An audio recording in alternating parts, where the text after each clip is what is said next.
नमस्कार दोस्तों, मेरा नाम है राज के वर्मा और आप देख रहे हैं रिपोर्टर जी। अगर आपने रिपोर्टर जी चैनल को सब्सक्राइब नहीं किया है तो दोस्तों चैनल को सब्सक्राइब करना मत भूलिए और वीडियो को लाइक करना और कमेंट्स करना तो बिल्कुल भी भूलना है ही नहीं। चलिए एक बार फिर से बात करेंगे हरियाणा विधानसभा चुनाव की। हरियाणा विधानसभा चुनाव को लेकर जिस तरह का घमासान मचा हुआ है, इस घमासान के बीच कौन इस चुनाव को जीतने में कामयाब हो पाएगा, ये तो खैर 4 अक्टूबर को साफ हो ही जाएगा। लेकिन उससे पहले की शतरंज की बिसात बिछाने में तमाम पॉलिटिकल पार्टीज लगी हुई है और अब जो सबसे ज्यादा मंथन चिंतन अगर कहीं चल रहा है इन राजनीतिक दलों के भीतर तो वो है टिकट बंटवारे को लेकर। हरियाणा की 90 विधानसभा सीटों पर किस सीट पर किस उम्मीदवार को उतारना है, इसकी बकायदा एक लिस्ट तैयार की जा रही है और इसके लिए सभी पार्टियों ने अपनी एक स्क्रीनिंग कमेटी का गठन भी किया गया है। इस कमेटी के सामने उन तमाम दावेदारों और उम्मीदवारों के नाम रखे गए हैं जो अलग अलग विधानसभा से चुनाव लड़ना चाहते हैं। उसमें फिर बीजेपी, कांग्रेस, आम आदमी पार्टी, आईएनएलडी और जेजेपी तमाम पॉलिटिकल पार्टी शामिल है। लेकिन सबसे ज्यादा मारामारी बीजेपी और कांग्रेस के भीतर चल रही है और इस सब के बीच कांग्रेस भी अपनी इन तमाम 90 विधानसभा सीटों को लेकर अपनी तैयारियों में जुटी हुई है। एक तरफ जहां हरियाणा के भीतर कांग्रेस के नेता आपस में झगड़ रहे हैं, लड़ रहे हैं और उनके बीच की गुटबाजी साफ दिख रही है, तो वहीं दिल्ली हाईकमान के माथे पर भी इसी गुटबाजी ने पसीने लाए हुए हैं। दिल्ली हाईकमान लगातार हुड्डा खेमा हो या फिर शैलजा खेमा हो, इन्हें चेतावनी दे रहा है और बोल रहा है और बता रहा है कि वो अपनी इस लड़ाई झगड़े और गुटबाजी को बंद कर दे, वरना 2024 के विधानसभा चुनाव में कांग्रेस को बड़ी परेशानी का सामना करना पड़ सकता है। और एक बात यहां नहीं भूलनी होगी कांग्रेस को, जो कांग्रेस अभी हरियाणा में अपने आप को बेहद मजबूत मान रही है और फिलहाल के हालात में ऐसा लग भी रहा है। जिस तरह से 2024 के लोकसभा चुनाव के नतीजे आए थे उसके बाद से कांग्रेस का कॉन्फिडेंस हाई और कांग्रेस को उम्मीद है कि 10 साल से जो सत्ता से बाहर है, इस बार 2024 के विधानसभा चुनाव में उलटफेर करते हुए वापस हरियाणा की सत्ता को पा सकती है। लेकिन यह कितना संभव हो पाएगा, क्योंकि बीजेपी ने इससे पहले जो अलग अलग राज्यों में चुनाव हुए थे उसमें बड़ा उलटफेर कर दिया था। इस तरह का एक खेल हो गया था जिसे देखने और सुनने और जानने के बाद सभी का सर चकरा गया था। छत्तीसगढ़, मध्य प्रदेश और राजस्थान के नतीजों को आप भूले नहीं होंगे, जहां ये माना जा रहा था बीजेपी इस बार इन तमाम राज्यों से साफ हो जाएगी, लेकिन बीजेपी ने उन दावों को ही साफ कर दिया जो ये दावे कह रहे थे कि बीजेपी इन राज्यों को जीत नहीं सकती है। तो ऐसे में कोई बड़ी बात नहीं है कि हरियाणा के भीतर भी कोई बहुत बड़ा उलटफेर बीजेपी कर दे। वैसे बीजेपी की हालत कुछ अच्छी है नहीं इस वक्त हरियाणा में, लेकिन इस सब के बीच अब जो लिस्टें हैं वो तैयार हो रही है। बीजेपी अपनी लिस्ट तैयार कर रही है, कांग्रेस अपनी लिस्ट तैयार कर रही है।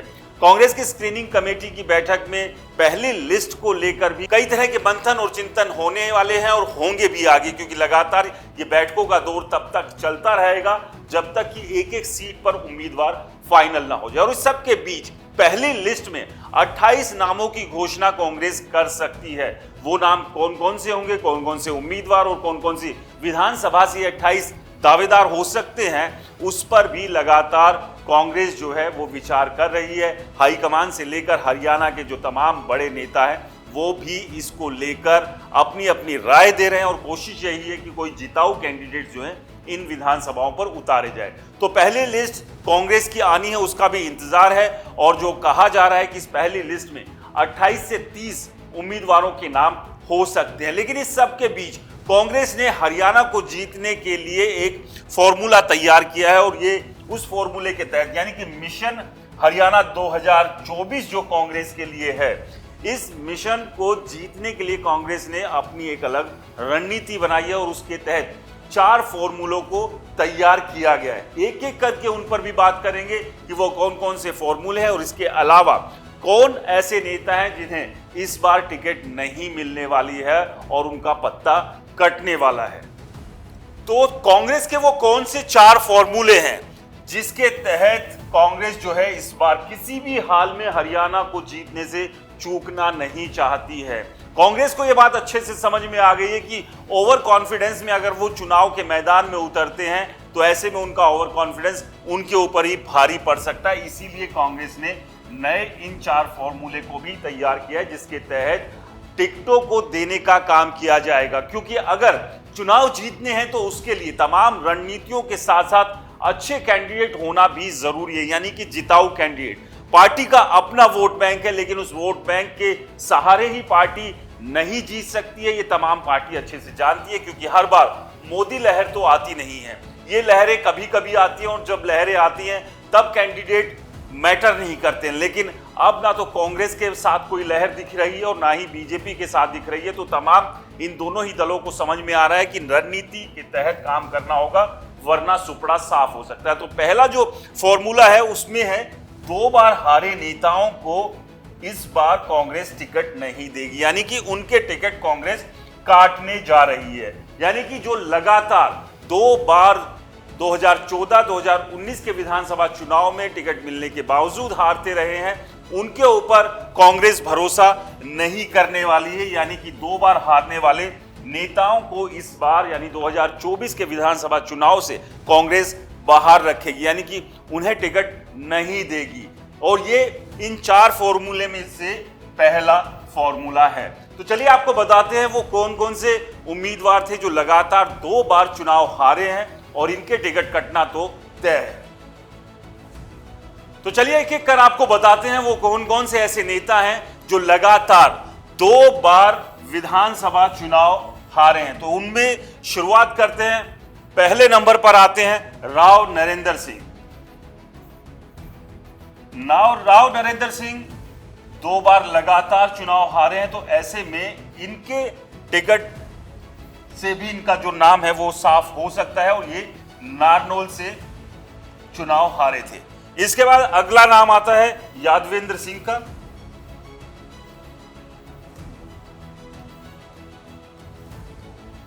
यादवेंद्र सिंह कोसली से चुनाव हारे थे। इस लिस्ट में अगला नाम है रघुवीर तेवतिया का।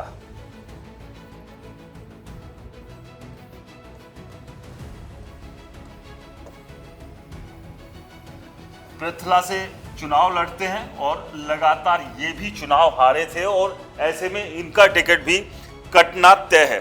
इसके बाद अगला नंबर आता है सुधीर चौधरी का।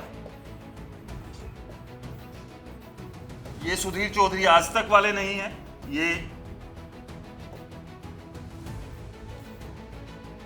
ये पटौदी से चुनाव लड़ते हैं कांग्रेस की टिकट पर, और ये भी लगातार चुनाव हारे थे। तो ये 4 नाम है। इसके अलावा और भी कई नाम हैं जो कि इस लिस्ट में शामिल है, उनका भी जिक्र कर लेते हैं। 5वें नंबर पर आते हैं प्रहलाद सिंह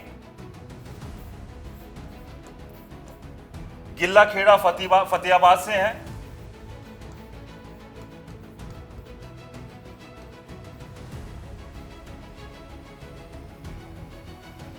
अगला नाम है परमवीर सिंह।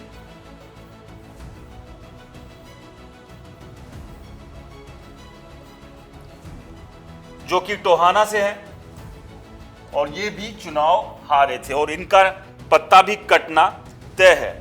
अगला नाम बात करते हैं रणवीर महिंद्रा।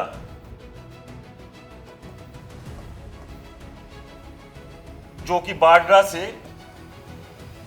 लगातार हारे हैं। 8वें नंबर पर है रामकिशन फौजी।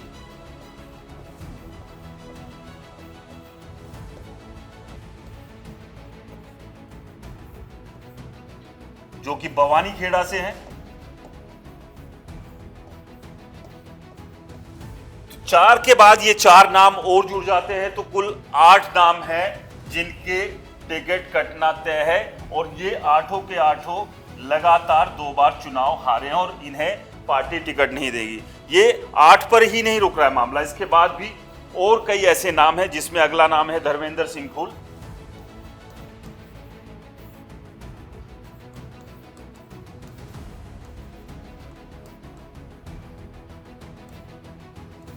जो कि जुलाना से हैं।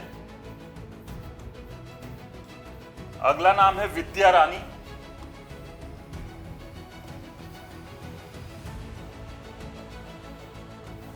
नरवाना से। इसके बाद 11वां नाम है जनरल सिंह।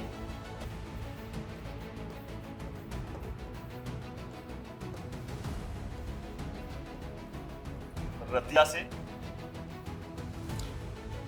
जनरल सिंह के बाद आते हैं मनवीर सिंह।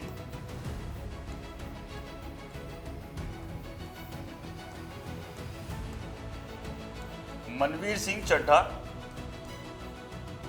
जो कि पेहवा से चुनाव हार रहे हैं।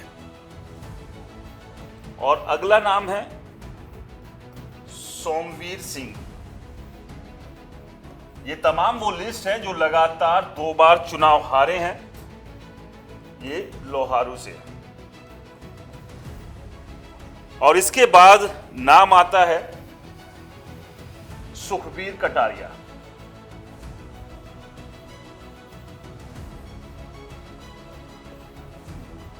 जो कि गुरुग्राम से लगातार 2 बार चुनाव हारे हैं। एक बार ये निर्दलीय के तौर पर हारे थे और एक बार कांग्रेस की टिकट पर हारे थे। तो कुल ये 14 ऐसे नाम हैं जो 2 बार लगातार चुनाव हारे थे। और इनमें से बहुत सारे ऐसे नाम हैं जो कि भूपेंद्र सिंह हुड्डा के करीबी बताए जाते हैं। ऐसे में अगर इनके टिकट कटते हैं तो भूपेंद्र सिंह हुड्डा के लिए भी चिंता और परेशानी की बात होना तय है। इसके अलावा और कौन से वो 3 फॉर्मूले हैं जिसे लेकर कांग्रेस 2024 के हरियाणा विधानसभा चुनाव में आगे बढ़ रही है, उस पर भी बात करते हैं।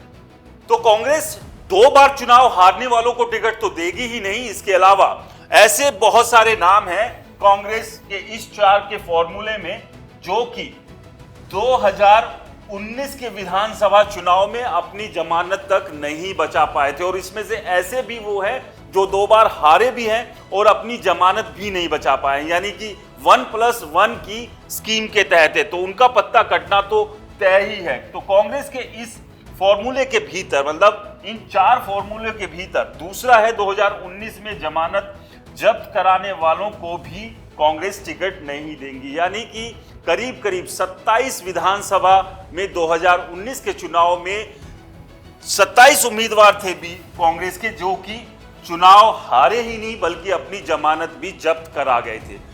तो ऐसे नेताओं को भी कांग्रेस इस बार टिकट नहीं देने जा रही। यानी कि 4 में से पहला 2 बार जिन्होंने चुनाव हारा, दूसरा और जिन्होंने अपनी जमानत तक जब्त करा ली थी। इसके बाद अगला जो नंबर आता है वो है कि इस बार कांग्रेस जाट नेताओं के भी टिकट काटने के मूड में है। तो ऐसे में सवाल यह है कि बीजेपी के बाद क्या कांग्रेस जाट जो वोटर्स हैं, जाट नेता हैं, उनकी नाराजगी मोल लेने का इरादा रखे हुए है? क्योंकि जो अभी तक हाईकमान और कांग्रेस लीडरशिप ने तय किया है उसमें ये तीसरे नंबर पर आता है। जो 4 फॉर्मूले हैं उसमें कि जाट नेताओं की टिकटों में कमी करेगी कांग्रेस और दूसरी बिरादरियों को ज्यादा तवज्जो देने का मूड या इरादा कांग्रेस बना चुकी है, जिसमें ब्राह्मण, पंजाबी, बनिया और दलित समाज के जो उम्मीदवार हैं, नेता हैं, वो शामिल है। तो ऐसे में अगर जाट नेताओं के टिकटों में कमी अगर करती है कांग्रेस, तो क्या बीजेपी के बाद जाट जो वोटर्स है, जो जाट समाज के जो लोग हैं, उनकी नाराजगी कांग्रेस की तरफ भी बढ़ सकती है? ये तो खैर चुनाव नतीजों के बाद ही साफ हो पाएगा। लेकिन तो चलिए अब अगले चौथे फॉर्मूले की भी बात कर लेते हैं। और वो चौथा फॉर्मूला क्या है उसे भी एक बार समझ लेते हैं कि इस बार क्या और कुछ है जिसे कांग्रेस तवज्जो नहीं देने वाली है। तो इस 4 फॉर्मूले में चौथा है नो कोटा सिस्टम।